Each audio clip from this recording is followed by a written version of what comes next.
Vamos a químicos en nuestro ambiente. Químicos de uso agronómico en el hogar y medicina. Esto fue una sorpresa para mí cuando inicié la investigación en esto. Digo, ¿cómo? Dentro de mi hogar estoy utilizando agroquímicos.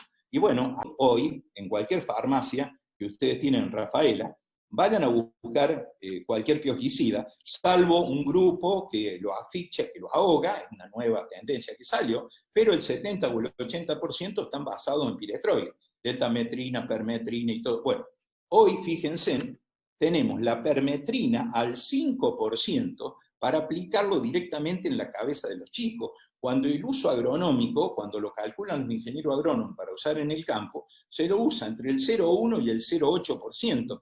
O sea, cuando lo uso al 0,1, sin embargo, en la cabeza del chico se lo pongo al 5%, se lo estoy colocando 50 veces más concentrado. O sea, un agroquímico que si bien es de baja toxicidad, es clase 4, algunos clase 3, pero lo estoy poniendo directamente sobre el cuero cabelludo, que es una de las superficies de mayor absorción del ser humano, que tiene en el cuero cabelludo, axila y planta de los pies. O sea, realmente un tema como para plantearse. ¿Tengo necesidad yo de colocarle un fitosanitario en la cabeza a mi hijo? Químicos de uso agronómico y urbano. Dengue, Zika, chikungunya. El dengue no perdió pantalla, pobre dengue, comparativamente por el COVID, que hoy nos tiene mal a todo el mundo, pero en la República Argentina tenemos que 55.000 casos llevamos en este año, 55.000 casos de dengue. Bueno, es necesario trabajar. ¿Qué es lo que se utiliza? Cipermetrina. La cipermetrina se la usa en la zona urbana para controlar, ahí se ve en la foto, pero también se lo utiliza en el campo. En el campo se llama Cipermax y en la zona urbana se llama DEPE. ¿Cuál es el tema? Con el ingeniero de la Universidad Católica hemos hecho unos cálculos y se encontró que utilizando el DEPE mezclado con gasoil, que ya es todo un riesgo, el químico era 66 veces más concentrado por unidad de superficie que el Cipermax utilizado en el campo. Y esto no estoy queriendo decir que no se lo tenga que controlar, es necesario controlarlo, pero también tuve muchas oportunidades de observar sin conocimiento, porque cuando se usa un químico, tiene que ser usado para obtener el beneficio del químico, pero no el riesgo del químico. Yo me cansé de ver, hasta en la misma ciudad de Córdoba algunas veces, un vehículo al mediodía, ir una camioneta como esa que se ve ahí en el Power, que está desparramando insecticida al mediodía, o no va a encontrar una Aedes aegypti, que es el mosquito transmisor, volando ni por casualidad, porque ese mosquito vuela a las primeras horas de la mañana y a la última hora de la tarde. Entonces, si yo voy a desparramar un insecticida en la zona urbana, tengo que obtener el beneficio, que es el control del mosquito, porque si lo voy a utilizar como efecto visual para que la gente vea que estoy haciendo algo, ya realmente no tiene ningún sentido, porque estoy exponiendo a la gente a un sistema muy complejo, porque tenemos en cuenta que es aplicado con termoniebla, ahí se ve en la foto, que ese cañón, que se ve ese humo blanco, para lograr el efecto inverso a una aplicación de un fitosanitario. Fitosanitario yo tengo que tratar de que no tenga deriva, en este caso tengo que lograr la máxima deriva para tratar de alcanzar a la mayor cantidad de mosquitos que pueden estar volando en ese momento. Teóricamente una aplicación bien hecha tiene que llegar a 70 metros. Bueno, ¿qué pasamos? Vamos a otro. Las plagas en nuestro hogar, los insecticidas. Tengo un amigo mío que lo comenzaba el otro día con un periodista de su ciudad, donde me decía, mirá, dice, yo le tengo que comprar un tarro de insecticida de Raifugia a mi señora cada 2 días, cada 3 días.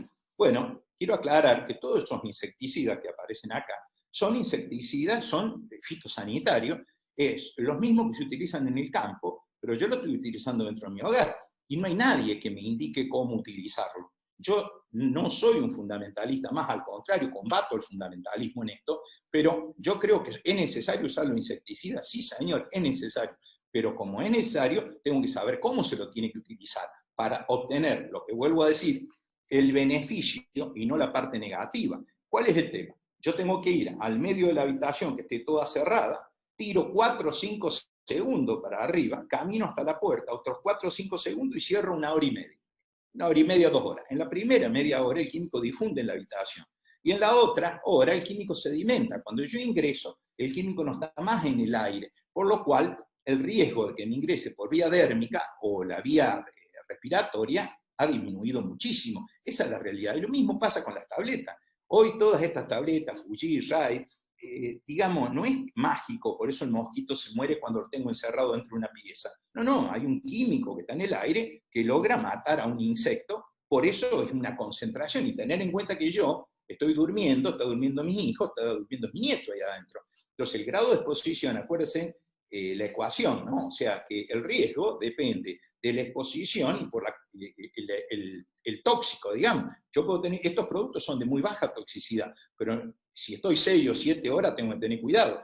Y si leemos adecuadamente, te dicen que tenés que dejar abierto a una puerta, a una ventana, cuando colocas esto evaporable, ¿para qué? Para que actúe ahuyentando al insecto, pero que no concentre tanto, de esa forma bajo el riesgo. Y además lo tengo que colocar lejos de la cabeza de la persona más próxima. Especialistas aconsejan de 2 a 2,5 metros. Yo he visto, me cansé de ver que los colocan sobre la mesa de luz. Parecería ser que cuando más cerca estamos, más se nos complica el tema. Vale la pena tener en cuenta la ecuación que le comentaba. Bueno, a todas las mujeres y muchos hombres nos gustan las casas con las plantas, con todo, y hay plagas que se vienen y los agarran. Bueno, ¿qué es lo que hacemos? Acudimos a cualquier venta de productos dentro y traemos los que nos vendan. Y son los mismos productos de uso en el campo, no lo venden en un frasquito chiquito, pero es en la misma concentración que lo tengo para uso rural.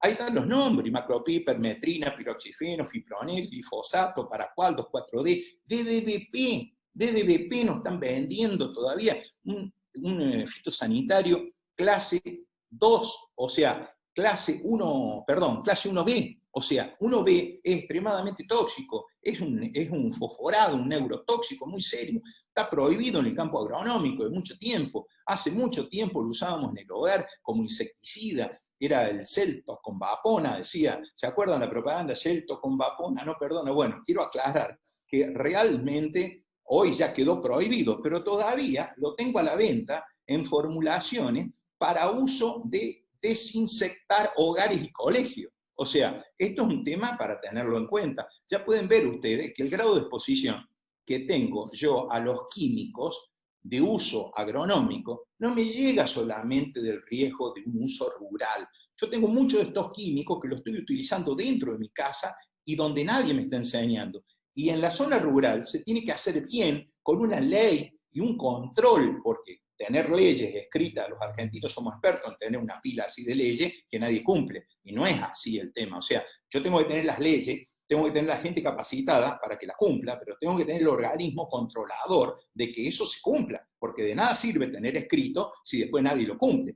Nosotros los cordobeses lo aprendimos, y lo aprendimos bastante bien con el respecto del tránsito y respecto de las aplicaciones. Nosotros tenemos una ley de agroquímico que no tiene zona de exclusión, pero sí tenemos controles, y a la gente que no hace las cosas como corresponde, le cae una sanción con toda la ley y muy dura. Y en el caso de nosotros, en la zona de conducción, vaya a haber un cordobés que ande a más de 110 en una ruta o a 130 en una autopista. ¿Por qué? Y porque están los radares, y no los radares tramposos, esos que están escondiditos, no. Tenés un radar con un policía al lado, y cuando pasaste a más de 130 o 110, tenés a 1 kilómetro, 2 kilómetros, 2 patrulleros que te paran y te muestran, y dice, señor, usted ha pasado a tal. A ver, hoy todo el mundo, pero ¿cómo nos entra? Nos entra también con la ley y haciéndola cumplir. Esa es la realidad. Bueno, y por si fuera poco, por eso lo pongo, ¿no? Mira, a ver, una pipeta para ponerle al perro. O sea, y dice, su innovadora fórmula incluye piriproxifeno, que permite que el perro actúe como fumigador del ambiente, eliminando pulgas y garrapatas y reduciendo al mínimo la presencia de mosquitos. A ver, el pobre perro lo transformo en un equipo fumigador, lo dice la propaganda de Protect. O sea, y no es magia. O sea, yo le pongo la pipeta al pobre animal, y el pobre animal anda eliminando mi insecto, garrapata y todo, no solamente de su piel, sino del ambiente. O sea, ¿quiénes son los que juegan con nuestras mascotas? Si nos ponemos a ver, ahí están las fotos, ¿quiénes son los que juegan? Yo creo que debemos tener un uso racional y conocimiento del mundo químico. Siempre explico que el problema del químico no está en realidad en el químico, está en el que usa el químico. Todos los químicos tienen muchísimas pruebas antes de salir al mercado, de todas formas, pero esos químicos hay te dice la ciencia cómo se lo tiene que usar. Si no se lo usa como corresponde, nos exponemos, en lugar de obtener el beneficio, obtenemos la parte negativa del químico. Realmente, otro tema, no es un agroquímico, no es un fitosanitario, pero sí es un repelente, que tiene un grado de toxicidad bastante serio. O sea, a ver, sería banda azul si fuera un agroquímico por la DL50. ¿Qué es lo que se utiliza? Tenemos el naranja, que tiene 2 horas y media, el mismo químico, más concentrado. El verde que está acá arriba tiene 5 horas, y ahora salió uno nuevo que tiene 12 horas de protección. Bueno, nosotros en la ciudad de Córdoba hemos tenido 4 chicos internados el año pasado por intoxicaciones con esto. ¿Por qué? Porque cuando usted lo pone, tanto sea el naranja, el verde o el más verde, digamos, tiene ese tiempo de protección, pero después deja de ser repelente, pero el químico sigue estando en la piel. Si yo al niño no lo baño con agua y jabón a la noche, y al otro día le vuelvo a poner el repelente, y al otro día le vuelvo a poner, lo que era común acá era que los chicos intoxicados, ¿cuál era la idea? Tenían una mamá que no los había bañado por 3 días seguidos, y esos 3 días le aplicaron el químico. A ver, ¿el problema en realidad está en el repelente? No. Y otra cosa que se hace, tengo que tener cuidado con el tiempo para cumplir las pautas, pero, a ver, es el mal uso del producto. Yo no tengo necesidad de ponerle este químico en toda la piel del niño. Yo tengo que ponerlos primero en la camisa del chico, en el pantaloncito, y después sí le aplico en las partes expuestas. ¿Por qué? No puedo hacer como he visto una mamá, yo dando una charla en un colegio, llegó la mamá, era el tema, el boom del dengue, antes que apareció el coronavirus, estoy hablando 4 años atrás, cuando tuvimos la última crisis grande con el dengue. Bueno, llegó, el nene rápido se sacó el guardapolvo, yo estaba en el aula, y bueno, y vino la mamá, levantó los brazos el chiquito, y la mamá lo hizo dar vuelta así, lo pintó. O sea, a ver, eso no es así como se utiliza. Entonces, vamos nuevamente a lo que dije, el problema no está en los químicos, sino el que usa los químicos. Bueno, no pasa lo que acabo de explicar recién, yo creo que todo pasa por educar, yo creo que hay una responsabilidad en todo esto y es necesario hacerlo. Ahora, la Agencia Internacional, la OMS, la Organización Mundial de la Salud, me dice que la contaminación ambiental causada por el combustible fósil, el diésel, es el cancerígeno ambiental más importante. O sea, la OMS lo clasifica como 2A, como probablemente cancerígeno. Y también habla que la contaminación dentro del hogar es un problema muy serio. Y ya no es nuevo, en el año 2013 la OMS emitió esto, donde habla que la contaminación del aire interior dentro de los hogares, con todo lo que estamos utilizando, elementos, crean un clima que realmente es preocupante. Bueno, y el doctor Chen Lu, de la Universidad de Harvard, nos informa que es importante actuar ya, dice, porque han observado un aumento de leucemias y linfomas en niños por la exagerada exposición a los insecticidas dentro del hogar. Creo que esto nos llama la atención para tener un pensamiento más abierto a esto y eduquémonos. Vuelvo a repetir, no es que no hay que usar los químicos, hay que saber cómo los utilizan. Bueno, ahora voy a entrar en un mundo químico muy vasto, voy a tomar unos ejemplos nomás, que es los químicos en nuestros alimentos. En sí, vamos a partir el alimento en sí, sin que se le agregue nada. La mala alimentación, la frecuencia que se come, se transformó en verdaderos flagelos del mundo de la salud. Hoy la obesidad se transformó en un problema muy serio. Hoy tenemos niños obesos y tenemos mal alimentados, tenemos obesos desnutridos, todo un tema muy complejo. Y muchas enfermedades tienen su origen en esta mala alimentación. Los especialistas, no yo, los especialistas en cáncer, los oncólogos, nos dicen que 1/3 de los cánceres más comunes se previenen con una alimentación saludable. Y esto no es nuevo. En el año 1600, Cervantes le escribió un diálogo que hacía Don Quijote con Sancho Panza, que le decía, come poco y cena más poco, que la salud de todo el cuerpo se fragua en la oficina de tu estómago. O sea que no es nuevo para nosotros, pero nosotros hoy, con la televisión y con todo, nos estimulan al autoconsumo increíble de alimentos chatarra, multiprocesados, que realmente terminan siendo un problema. Aditivos, ¿para qué sirven? Los aditivos sirven para conservar un alimento, por eso se los inventó, porque cuando estábamos a principios del siglo pasado, hubo grandes intoxicaciones provocadas por los alimentos, entonces hubo necesidad de recurrir a esos químicos, pero ¿está prohibido? No, está permitido que se use, pero, por ejemplo, el ácido benzoico es un conservante que permite el control de hongos, por ejemplo. Se lo utiliza muy mucho en los refrescos como están, todos, desde las morochas a las otras, todos contienen el ácido benzoico. El Código Alimentario Argentino permite hasta 1000 miligramos por litro. O sea que si yo hago un cálculo por la ingesta diaria admisible, la IDA, que es 5 miligramos, ¿qué es la IDA? Es la cantidad de un determinado químico que un organismo de un ser humano puede consumir por kilo de peso corporal durante toda su vida sin que signifique un riesgo. O sea, eso está estudiado en el libro Una amenaza invisible, lo describí bien, sencillo para que todo el mundo lo pudiera entender. Bueno, quiero que sepan que basándome en ese límite, una persona de 60 kilos con una latita de gaseosa, ya estaría superando la ingesta diaria admisible. O sea, es para tenerlo en cuenta. Y la Unión Europea no permite más de 150 miligramos. Italia y Portugal tienen prohibido este producto de uso en refresco. En Argentina está permitido. O sea, realmente yo trato de plantear esto, lo he planteado en organismos que controlan en nuestro país, diciendo, señores, por favor, si en los otros lados lo tenemos prohibido, ¿por qué nosotros por lo menos evaluemos los riesgos que tenemos? El pH, o sea, la Coca-Cola, la Pepsi, dice que se cae y te mancha, no mancha, quema, porque tiene un pH muy bajo. Ese pH se lo logra con ácido fosfórico. El ácido fosfórico aparentemente compite con el depósito de calcio. Por eso se ha observado ya una patología que era inexistente en niños, donde tenemos preadolescentes que tienen osteoporosis, algo rarísimo, algo raro. Primero lo habían constatado en Inglaterra, en Londres, después en Estados Unidos, y ahora hemos encontrado algunos casos. ¿Cuál es el común denominador? Que todos estos chicos consumían 1,5 litros, 2 litros de gaseosa todos los días. Con esto no quiero decir que, por favor, yo salgo con mi nieto y voy y va caminando, me dice, abuelo, ¿me compras una coca? ¿Me compras? Yo le voy a decir, no, mirá que tiene, no, me va a decir, se volvió loco. No, no es así. O sea, pero yo tengo la seguridad que mi hijo en la casa le dan agua, o sea, toma agua. Que una vez cada tanto tome la gaseosa, ¿significa un riesgo para su salud? No, por favor, en absoluto.